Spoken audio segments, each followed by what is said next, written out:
An alien vampire queen was about to be destroyed by her own kind, but a brave human soldier saved her.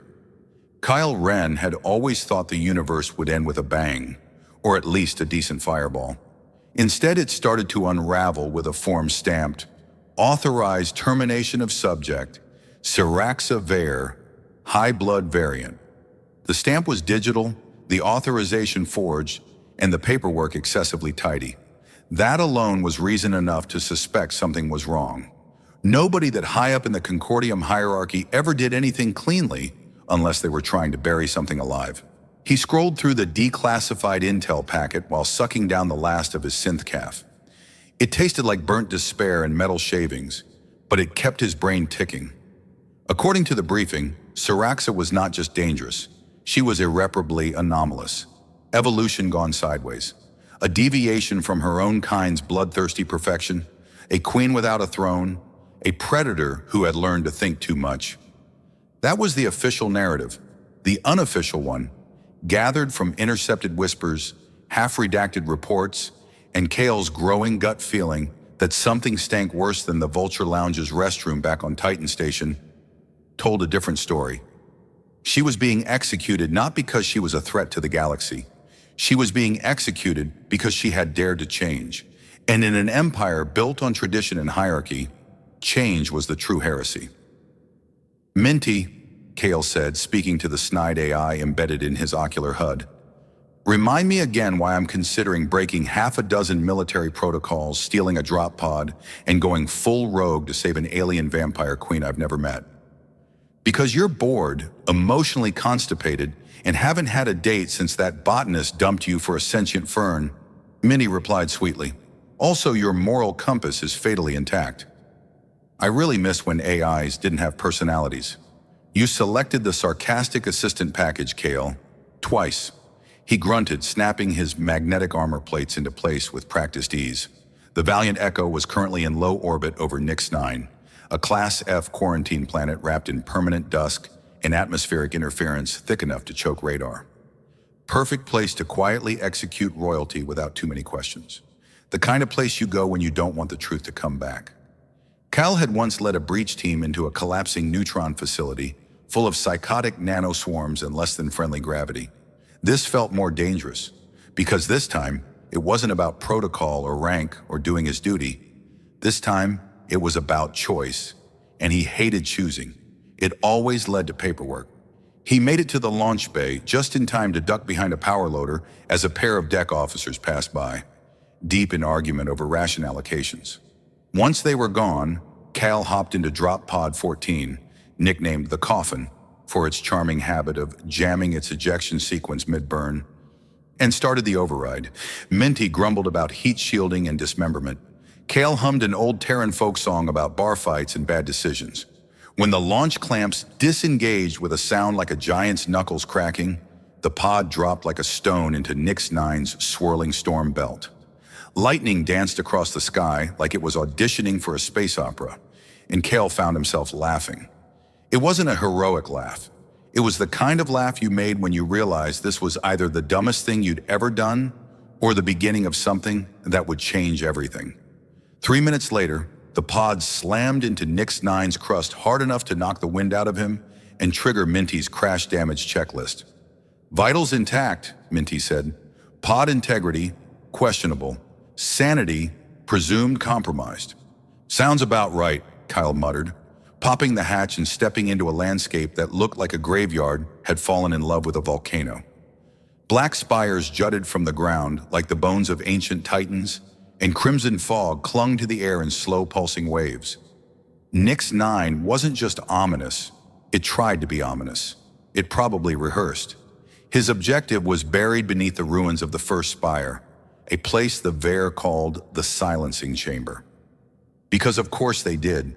You don't execute your queen in something called the cozy room. He made his way across the obsidian fields, dodging automated perimeter drones and a surprise patrol of blood metal sentries that tried to perforate him with plasma pikes. He handled it the old-fashioned way. A pulse rifle, a misused EMP grenade, and a lot of yelling. Minty counted 9 confirmed kills and 3 accidental dance moves. The silencing chamber loomed ahead, carved into the base of a collapsed tower like a forgotten cathedral. Its entrance shimmered with ancient force fields that tasted like copper and regret when Kale passed through them. Inside it was colder than vacuum and lit by violet bioluminescent veins crawling through the stone. And there she was, chained at the center of a circular dais, arms spread, head bowed. Her hair floated unnaturally, as if the air around her disagreed with gravity. Her ears were long and elegant, tapering like starlight blades. Her skin shimmered in tones that refused to stay in the human color spectrum, and her eyes, when they lifted to meet his, were not red or gold, but the deep, aching blue of collapsing stars. Kyle wasn't religious, but he suddenly understood why people built temples. She didn't speak, not at first, just watched him with the kind of gaze that measured your weight in lifetimes. Then her lips parted. "You're not one of mine." Kyle exhaled slowly. "Number I'm the idiot who dropped in from orbit with a broken pod and an even worse plan?" She tilted her head. "You're human. Last I checked." She smiled faintly, as if the concept of human was some ancient joke only now becoming funny. "You don't even know me." Kyle stepped forward, scanning the chains. They were made of light, refracted through crystal matrices older than Earth's oceans. He'd have to improvise. Again. "I know enough," he said. "You're going to die for that," she murmured. Kyle grinned, heart pounding, weapon raised, mind racing. "Yeah," he said, "but maybe not today." She laughed then, soft, sharp, and terrifying. And in that moment, Kale Wren knew two things. One, he was completely, irrevocably screwed. And two, he wouldn't have it any other way. Kyle was starting to think that, despite the apocalypse aesthetic and execution seemed decor, the silencing chamber had a certain charm. It wasn't the kind of place you'd bring a date, unless the date was into ancient blood rituals and ominous lighting. But then again, Siraxa didn't look like the picnic type. She was watching him with a detached sort of curiosity, the way someone might study an insect that had accidentally learned to play chess. "You really are human," she said again, as if she were still wrapping her mind around it. Cal yanked a multi-tool from his belt and crouched beside the bindings at her feet, which pulsed like restrained lightning. "You say that like it's an illness." She tilted her head, long ears twitching with the movement. "You're here alone. That surprises you. Humans don't do anything alone. They bring fire teams, data mines, backup plans." Kyle smirked without looking up. "I left all that in my other pants." Her lips twitched, almost a smile. The air around them pulsed and Kyle's tool sparked uselessly against the containment matrix. He swore under his breath and tried again with a different frequency modulator. "I assume you have a plan?" she asked. "Oh, absolutely," Kale said. "Step 1. Land on a forbidden planet with no permission, minimal prep, and a high likelihood of instant disintegration. Step 2. Crack an alien prison system I don't understand using tools I bought from a shady merchant who once sold me a wristwatch that measured dreams. Step 3. Improvise." She blinked. "You're insane." "Not insane, just aggressively curious." The containment matrix hissed and sputtered as Kale wedged the tool into a seam. Sparks leapt across his glove. He ignored them. The queen, chained and still as ice, watched him without flinching. Her voice dropped slightly. "They will come for you, your people." Kale grunted, tapping the modulator. "They already are, but it's fine. Earth Command probably wanted to court-martial me anyway. I once used a stealth drone to cook noodles during a Black Ops mission."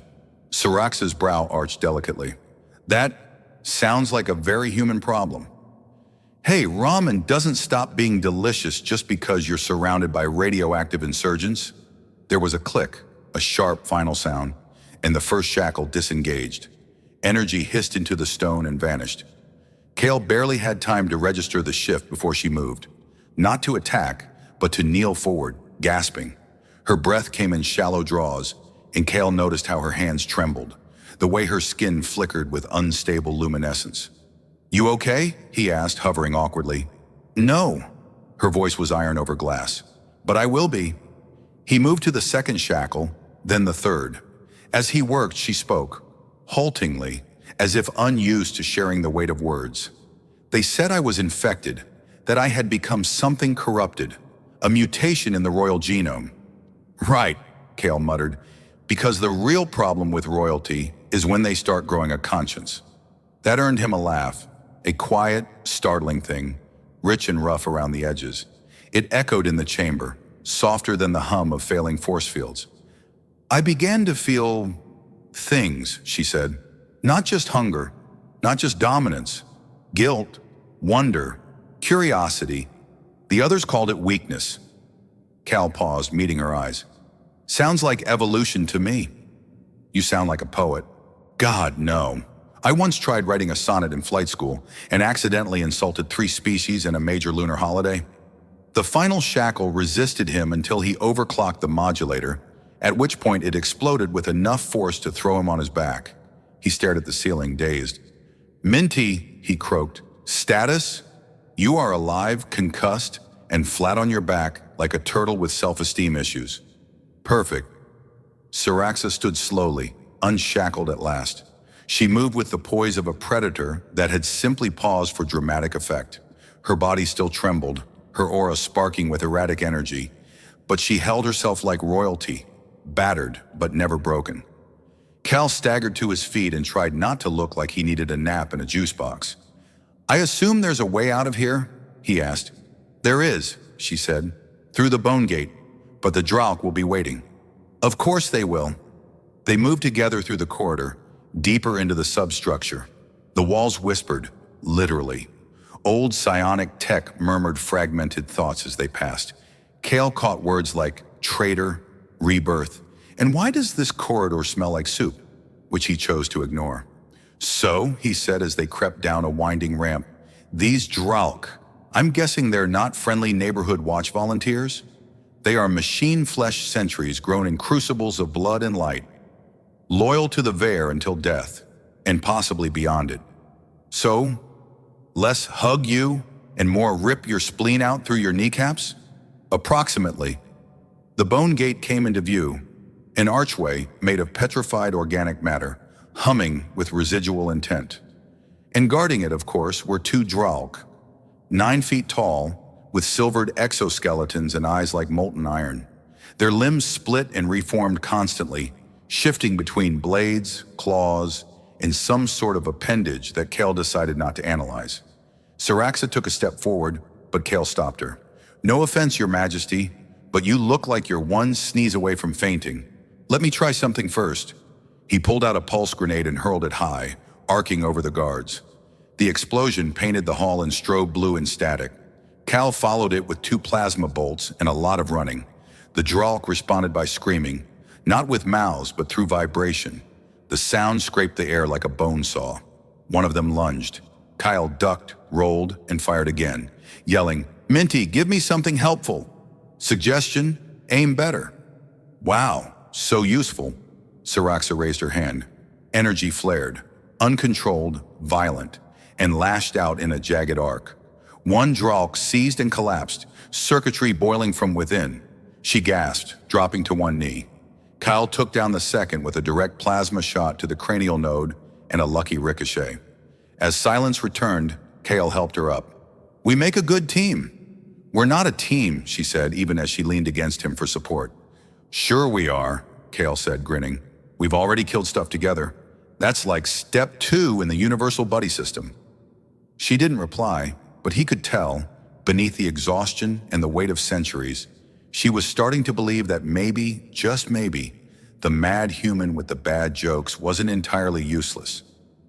Together they stepped through the bone gate into the deeper dark. The tunnel beyond the bone gate breathed.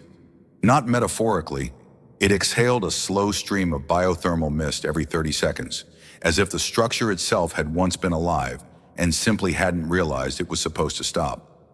Cal kept his rifle pointed forward, mostly for comfort. The darkness ahead wasn't passive, it pressed back, like walking into the lungs of something ancient that still resented the idea of visitors. Siraxa moved beside him, slower than before, but with more presence, like her steps were reclaiming ownership of the very air. She hadn't spoken in a while, which Cal would have appreciated more if the silence didn't feel like it was sharpening its knives. His boots squelched against the organic tiles. That probably wasn't the scientific term, but it was the honest one. This is the worst date I've ever been on, he muttered. You were warned, Syraxis said, not quite smiling. I thought you meant danger. You didn't mention squishy floors. They absorb sound, she said, and sometimes blood. Oh, good, Kyle said. Functional and fashionably morbid. A low pulse ran through the walls. The light dimmed, then flared violet. Kyle tightened his grip. We're not alone. No, she agreed. We are being watched. He resisted the urge to look over his shoulder. Instead, he scanned the environment. By something with good taste in lighting and poor ventilation, a shape detached itself from the far wall with a sucking sound that made Cale's skin crawl. It stood roughly humanoid, though the proportions were all wrong. Too long, too narrow, and wrapped in semi-reflective armor that didn't reflect light so much as argue with it. Its face was a smooth panel of obsidian glass. No mouth, no eyes, just a narrow vertical seam like a waiting wound. Cal raised his rifle. Friend of yours? Syraxa tilted her head. A watcher, designed to study deviations? They don't speak. They just witness. Creepy. Agreed. The watcher moved aside, revealing a corridor sealed with a bone-laced membrane, pulsing gently. A door, Kyle assumed, if you were the kind of person who thought doors should have heartbeats. It's inviting us in, Syraxa said. Of course it is, Kyle muttered. Why couldn't we ever get chased by something normal, like a tax auditor or a rogue sock puppet eye? As they passed the watcher, it didn't move. Kyle tried not to stare at its mask. He felt like the more he looked, the more it saw, right down to the bones of his worst ideas. Beyond the membrane door lay a chamber flooded in pinkish blue light and filled with rows of translucent pods. Inside each pod, a humanoid figure floated, suspended in viscous fluid, their faces serene and empty. Hundreds of them, maybe thousands. Cal let out a low whistle. Tell me these are just really enthusiastic nap tubes. They are failed iterations, Syraxa said. Clones, experiments, attempts to replicate the royal line without its complexities, which is code for without your free will. She didn't answer, but her fingers clenched. Cal stepped closer to one of the pods. The figure inside looked like Syraxa, but not quite.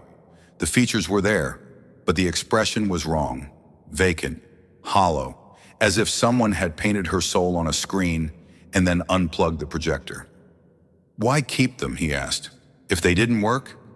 They want to remind me, she said, that I am a fluke, a defect in their design. Kyle stared at the silent rows. Well, they've got a real flair for passive aggression. A deep hum reverberated through the floor. The chamber responded, flickering. One of the pods sparked and collapsed inward, releasing a rush of fluid and a half-formed clone that writhed and twitched on the ground like a broken marionette. Cal jumped back. Okay, he said.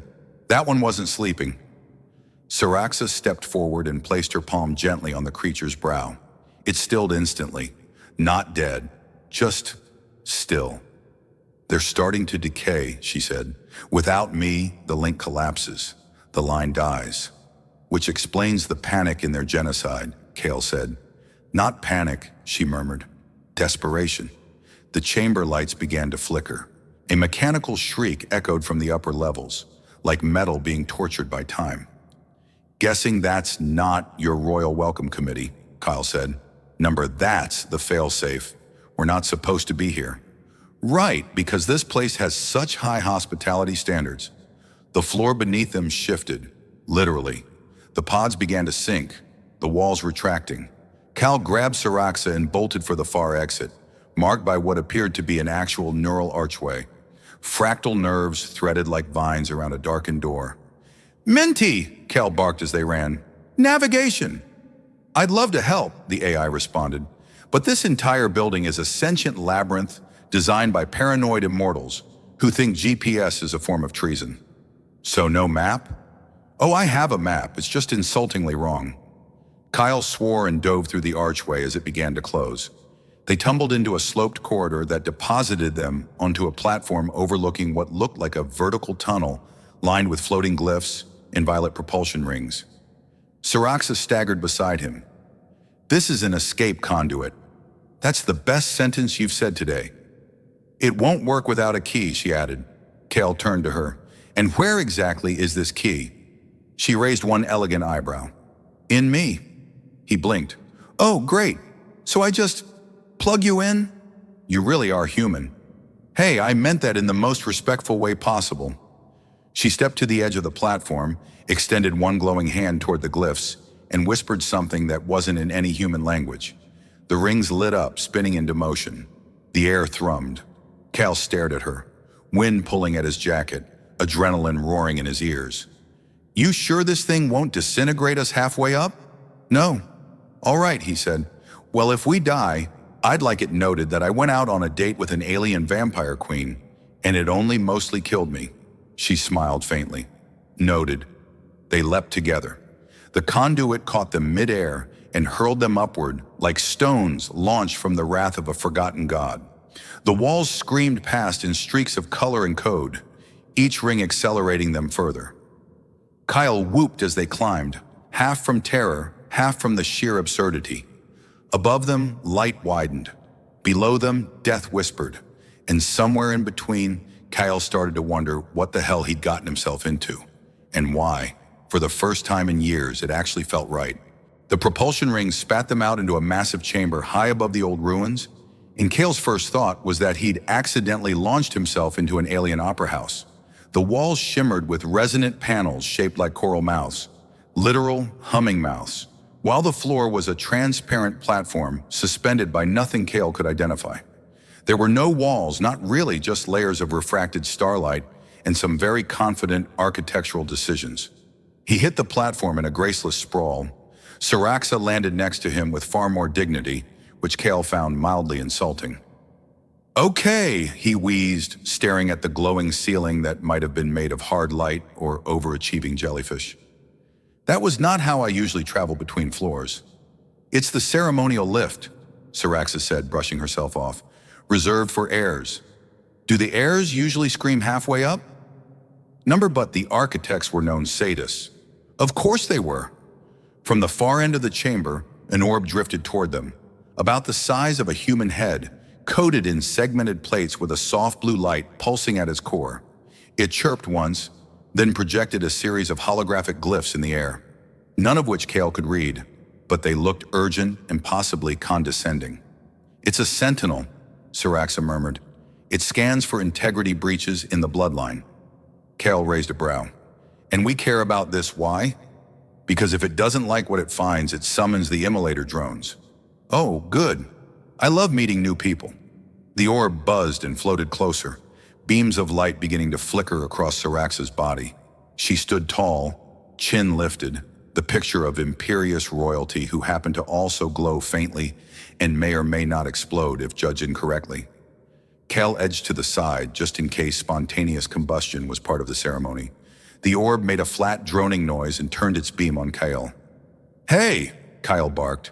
That's personal. It's confused, Saraxa said. Because I'm human? Because you're with me.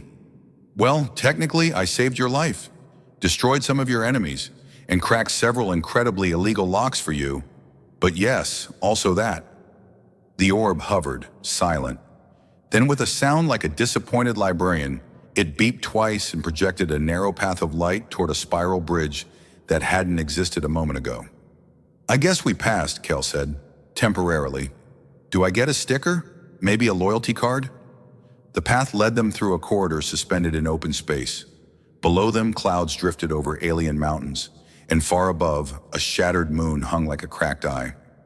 Kyle tried not to look down. He preferred his walking surfaces non-transparent and devoid of sudden death. At the end of the bridge, a door shaped like a sigil opened with a soft chime. Inside, Kale found something he absolutely hadn't expected. A lounge. Not a creepy alien lounge. No haunted biometal or twitching vines. Just a long room with plush seating, a central console glowing with blue data, and what looked suspiciously like a minibar.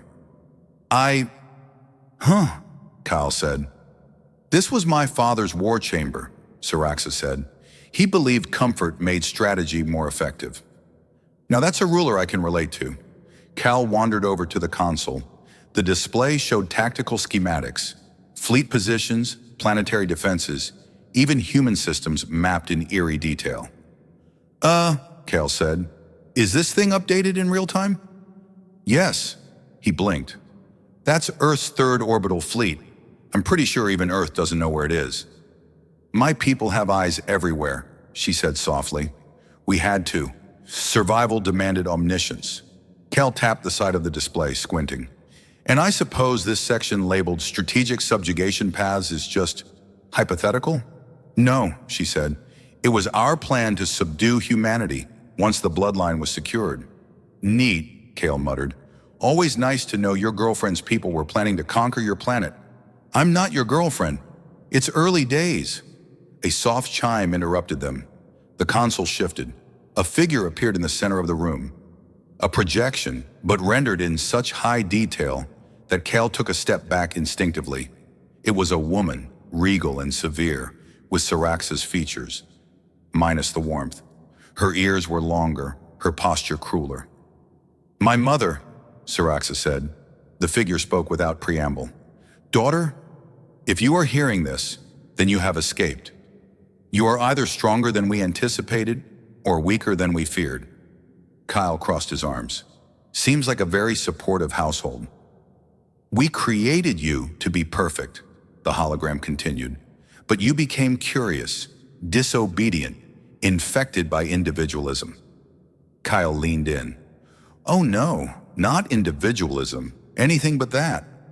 You were supposed to inherit the stars, the Queen's image went on, not question why we took them. The projection flickered, then shifted to a battle map. Dozens of systems marked in red, flashing alerts. They've activated the VAIR protocol, Syraxa said. That sounds bad. It is, it's the final purge. If they can't have the bloodline, they'll erase everything it touched. Kale pointed at one blinking sector. That's a human colony. Why would they hit that? You rescued me. You bonded with me. That's enough. He swore under his breath. They're going to wipe out thousands just because I didn't let you die. Yes. God, I didn't even get a thank you. Syraxa turned to him. Her eyes burned faintly, not with fury but resolve. We can stop them, but we need to reach the memory spire. It holds the master code for the entire fleet. Memory spire? Kyle repeated. That sounds like the kind of place where people go to have visions and die tragically. Usually just visions, she said. The tragic death part is optional. Kale sighed. Then what are we waiting for? She hesitated. You still have a choice. If you come with me now, you'll be hunted forever. You'll be marked as a traitor. He looked at her, this impossibly ancient being with fire in her blood and galaxies in her voice, and grinned. Lady, I've already been called worse. Let's go screw up some galactic murder plans. She nodded. The war chamber shimmered as the portal activated. As they stepped through, Kale muttered, I really hope the spire has snacks. I skipped breakfast. Syraxa smiled faintly. You won't like Varen food. Oh, I don't know. I'm pretty open-minded. Unless it moves, or talks back, or tries to extract my memories. They vanished in a blaze of light, leaving behind only flickering schematics and a minibar that, as it turned out, didn't even serve whiskey. The portal dropped them in the middle of a storm. Cal hit the ground with the same enthusiasm he applied to everything lately, exhausted, sarcastic, and slightly airborne. He groaned as his shoulder met stone, rolled and landed in a puddle of what might have been rain, or possibly the tears of a weeping dimension. The sky above them wasn't so much a sky as it was a rolling field of electrical thought, lightning webbed across clouds like neurons firing in anger, and the ground, cracked obsidian and luminous moss, hummed with residual static. So, Kyle said, sitting up slowly, next time we travel through a portal, can we check the Yelp reviews first? This is the outer rim of the Spire's defense network, Syraxa replied, standing beside him with absolutely no mud on her boots, which was either sorcery or a personal insult. We'll have to walk the rest of the way. Of course we will, Cal muttered. Nothing says galactic importance like no parking. In the distance, a structure rose like a blade plunged into the heart of the world. It shimmered with no visible lights, yet glowed from within, pale and flickering, like a memory recalled imperfectly. The spire wasn't just tall, It was dimensional, shifting. As Kale watched, parts of it moved without moving, sliding across angles that didn't exist, folding across geometry that would make an architect cry blood. He rubbed his eyes. Okay, either that thing is violating the laws of physics, or I'm extremely sleep-deprived. Yes, Siraxa said, comforting. The terrain between them and the spire was no better. Tendrils of half-living flora reached up like lazy snakes, pulsing faintly with a bioluminescence that seemed friendly until one of them tried to taste Kale's boot. He yelped and kicked it away. Is this intelligent? Barely, Siraxa said. This ecosystem was grown as a deterrent, semi-sentient, very territorial, easily confused. Kyle eyed the tendrils. So basically, like my old roommate. They started forward, the spire looming closer with every squelching step. The moss underfoot tried to rearrange itself. Kyle tried to step where it hadn't, which quickly became a game of interdimensional hopscotch. At one point, a puff of spores burst in his face and tried to convince him his name was now Kevin. Siraxa waved a hand and the spores wilted, sulking. I don't think your planet likes me, Kyle said. You're not on a planet, she said. This is a cradle construct, half artificial, half designed from psychic terraforming principles. Of course it is, Kale muttered. Why build a bridge when you can confuse reality into compliance? They reached the spire's base just as the storm above flickered into silence. The clouds froze mid-boil, the lightning paused, and something unseen opened its eye. Kyle could feel it, pressure in his skull, like being judged by an ancient librarian with no patience for late returns. Do I need to say please? He asked. No, Siraxa replied. You need to not exist. That seems unachievable. The spire responded with a soundless pulse. A gateway unfolded before them. No moving parts, just an absence of resistance where there hadn't been one before. It was shaped like a thought. That was the only way Kale could explain it. Like it hadn't been built, but remembered into being. Siraxa stepped inside without hesitation. Kale followed because at this point he'd either gone mad, or fallen in love, or both. And really, what was the difference anymore? The interior was a memory field. They walked through chambers filled with hovering moments, floating scenes made of light and data. Echoes of conversations, old battles, coronations, betrayals. Each one suspended like an insect in amber, looping silently. Kyle stopped beside one, a younger Siraxa arguing with someone who looked like a Varen war priest. Her face was flushed, her fists clenched. The memory flickered as she slammed her hand on a console and shouted something the scene refused to voice. He turned to Siraxa. You've always been difficult, huh? I never liked being told what I was. Yeah, Kyle said, moving on. That tracks. Deeper in, the memories changed. Human soldiers, prisoners, dissections. Kyle's stomach turned. They studied us, he said quietly. Not just observed. They broke us apart. They wanted to learn how you resisted, she said. Why you thrived in chaos. Why you weren't afraid of extinction. I am afraid, Kale said. We all are. We just keep going anyway. That's what makes us ridiculous and amazing. They arrived at the spire's heart, a sphere suspended in a net of golden filaments, each one pulsing with stored thought. This was the core, the command node. Siraxa stepped forward and extended her hand. The filaments reached for her like eager roots. They wrapped around her arm, her throat, her temples. She went rigid, eyes glowing from within. Kyle stood back, rifle half raised in reflex, even though he knew it wouldn't help if something went wrong. He hated being the bodyguard of a goddess in mid-ascension. Anything I can do? He asked. Don't sneeze, her voice echoed, though her mouth didn't move. Good note. A low tone filled the chamber. Kale's implants buzzed in sympathy. A voice, ancient and weary, filled the space. Identification, blood code match. Access level, sovereign prime. Query, command intent. Siraxa spoke, her voice echoing in dozens of dialects. Suspend VAR protocol, lock fleet, redirect targeting systems, initiate override, Queen's mercy. Processing. The air went still, the lights dimmed, then everything shattered, not physically but perceptually. The spire screamed. Kyle staggered back. The filaments convulsed, recoiling from Saraxa as if burnt. She collapsed to her knees, smoke curling from her skin. Kyle ran to her. "What happened? You okay?" "They changed it," she whispered. "They changed the core." "Changed it how?" "The system doesn't recognize me anymore. It's rejecting me." Kyle looked at the golden threads, now writhing like angry worms. "Can you fix it?" "No," she said. "But you can." He blinked. "Come again." "You've been bonded to me. You altered the chain of logic. The system sees you as a new variable, a balancing anomaly." Kyle looked at the sphere. "Are you saying I'm the password now?" "Yes." "Oh no, that's a terrible idea." "You've had worse." "Fair." He stepped forward. The filaments reached for him cautiously, like vines trying to decide if a squirrel was worth the trouble. One of them touched his wrist. Everything went white. He stood in a sea of starlight. Alone. And then something stepped out of the void. It looked like him, but older, tired, grinning in a way that made him deeply suspicious. "Welcome," it said. "You're about to make a decision that will either save a galaxy or punch it in the face. Possibly both." Kyle sighed. "Always nice to meet a future version of myself that's just as sarcastic." The avatar grinned wider.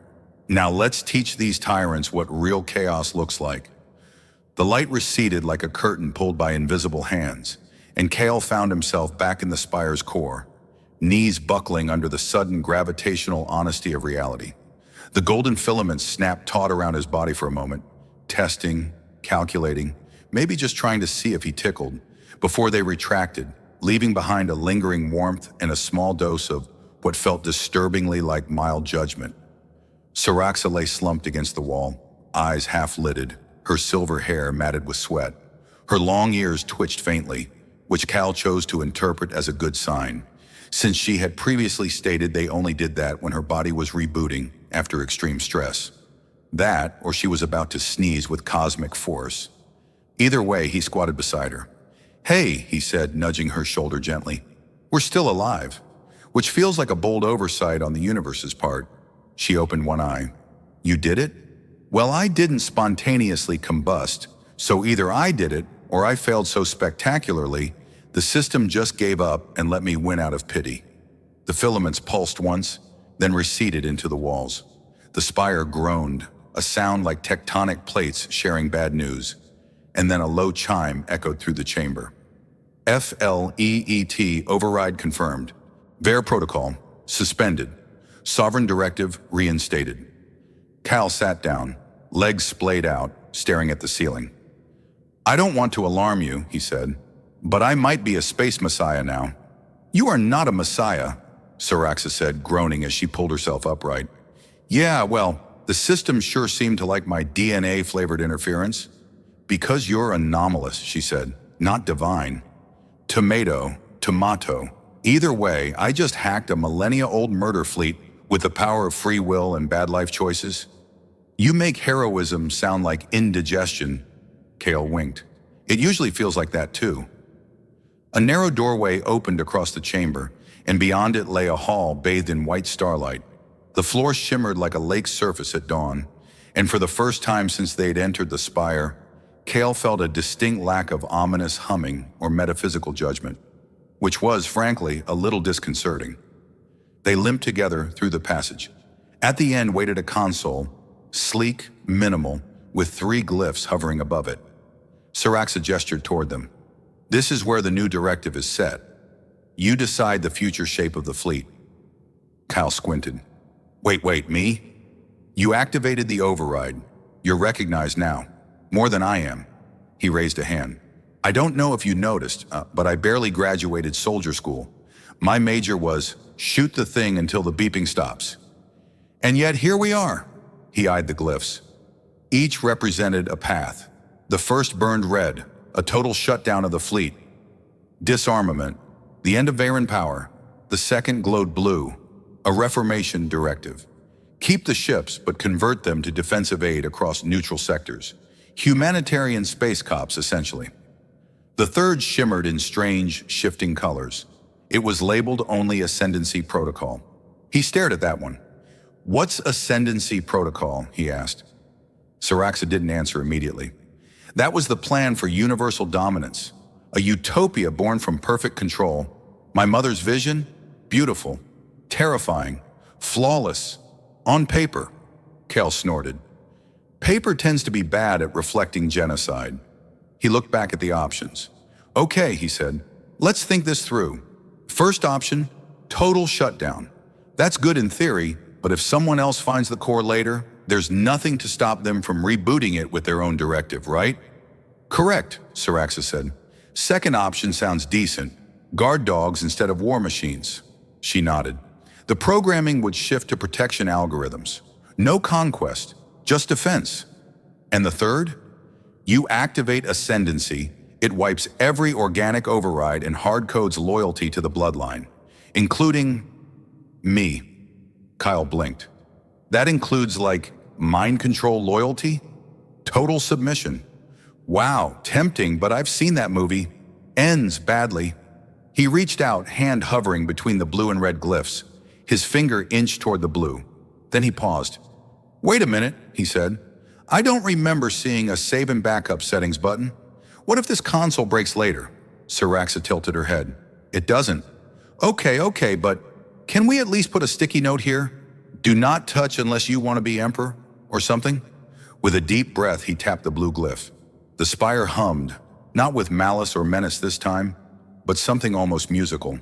The glyphs sank into the console. A series of pulses raced through the surrounding chamber, and far above, on every Varen ship, every satellite, every embedded beacon across the stars, systems blinked again, and realigned. Directive update complete. Ascendancy terminated. Peace enforcement fleet online. Kale exhaled. There, now nobody gets to be a god. Siraxa looked at him, head tilted. You do realize you just created the most powerful interstellar HOA in history. I'm counting on the paperwork to scare off any megalomaniacs. A soft tone alerted them to a new presence. The holographic image of a fleet commander appeared before them. Varen, old, eyes sharp. Queen Siraxa, he said. And companion. Kyle gave him a little wave. Fleet directive confirmed. New parameters acknowledged. Standing by for orders. Siraxa stepped forward. Begin redistribution. Emergency aid to human colonies threatened by the VAIR protocol. Medical units to Navarra. Supply drops to the Drenthi orbiters. No weapons transfers without my seal. The commander bowed. As you command. The image vanished. Kyle looked at her. That felt good. Useful? Powerful, he said. But the kind of powerful where you actually help people. You know, like heroes do. She gave him a small smile. Strange concept. You'll get used to it. They turned back toward the hallway. The storm outside had calmed. The tendrils in the moss no longer reached for them, just swayed gently, like flowers in a forgiving breeze. As they walked back out into the light, Kyle glanced at Siraxa. So, what now? Want to grab lunch? Take over a star system? Hit up a karaoke bar? She raised a brow. What is karaoke? Oh, you'll love it, Kyle said, grinning. It's how humans take over emotionally. The moons over Vare Prime were calmer now.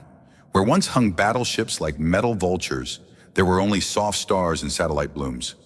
Tiny medical vessels, climate drones, harvest skiffs pinging harmlessly through the upper thermosphere. The planet's surface, once scorched and stained from decades of war, now pulsed with slow regrowth. Black forests reclaiming old bombardment zones. Crystal coral reclaiming the acid lakes. Kyle stood on the balcony of a high spire. This one less dramatic than the last, mostly because it had an espresso bar and working plumbing, and watched the light roll over the horizon like someone had spilled warm honey across the sky. Behind him, Siraxa was arguing with a holotable again. Number? Absolutely not. I don't care if the humans want to name the relief frigate Blood Angel 5. It sounds like an intergalactic garage band. Kyle sipped his drink. It kinda does. Maybe they'll start doing concerts. Space rock is due for a comeback. Siraxa turned toward him with a look that was equal parts ancient royalty and exasperated girlfriend. Why do humans insist on giving everything names that sound like soft drink flavors? You're one to talk. You once commanded a cruiser called the Obsidian Womb. That was poetic. That was terrifying. I had nightmares about it laying eggs on Europa. She rolled her eyes but stepped up beside him, brushing her arm against his. Her long ears twitched faintly in the wind, catching the ambient whisper of drones passing high above. It had been 3 months since they left the spire. 3 months of treaties, recalibrations, sudden surges in galactic bureaucracy. Siraxa had taken her place again, not as queen, not exactly, but as something new.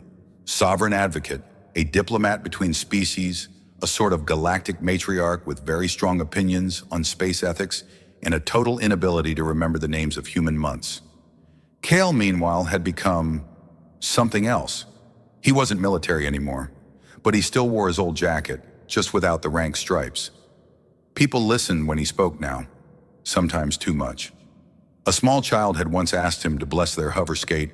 He'd awkwardly signed it and told the kid to wear elbow pads, but he'd grown. Not taller to his disappointment, but wiser maybe. At the very least, he knew when to shut up, which for a human soldier turned universal savior was growth enough. You're thinking too loud again, Siraxa said. I'm just trying to figure out what comes next. You know, big picture. Well, she said, there's the delegation from Ruzkar 4 arriving tonight, and they bring nectar. Also, tentacles. Some combination of those two things. Kyle gave her a look. That sounds like a nightmare or a weird Saturday. They're surprisingly charming. And after that, she shrugged, there's always more. Peace is never a finish line. It's a daily sprint, like coffee or escaping black holes. You ever think about just disappearing, he asked, letting the diplomats handle the world saving, go live on a moon somewhere, farm space potatoes, that kind of thing? She laughed, sharp and silver-edged. You're more likely to die of boredom than starvation, though I admit the idea has its charm. Kyle looked at her, really looked. The fangs had receded to a subtle gleam beneath her lip.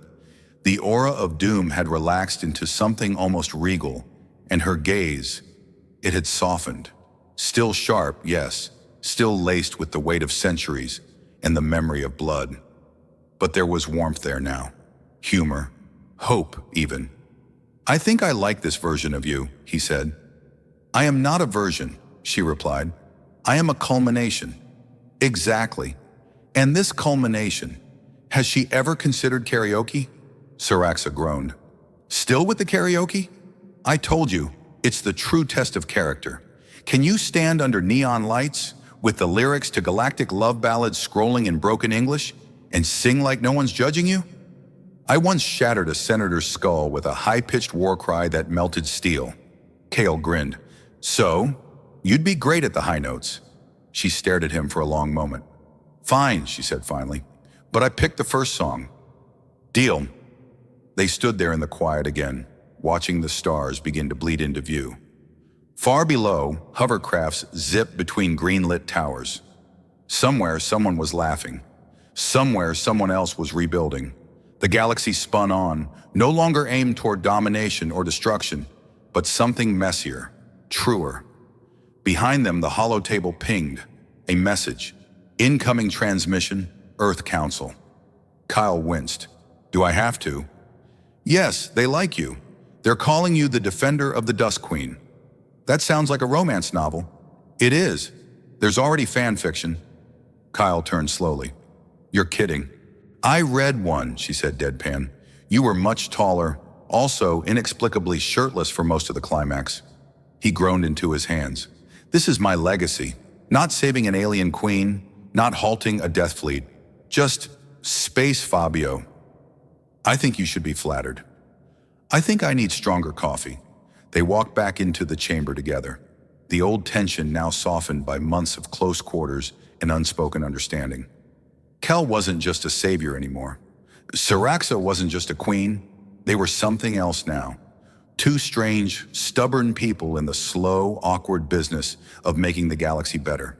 He glanced at her as the transmission opened. Earth's diplomatic hologram flickered to life. Some ambassador in a suit that looked ironed by a black hole. Kel cleared his throat. Hello again, it's Kale.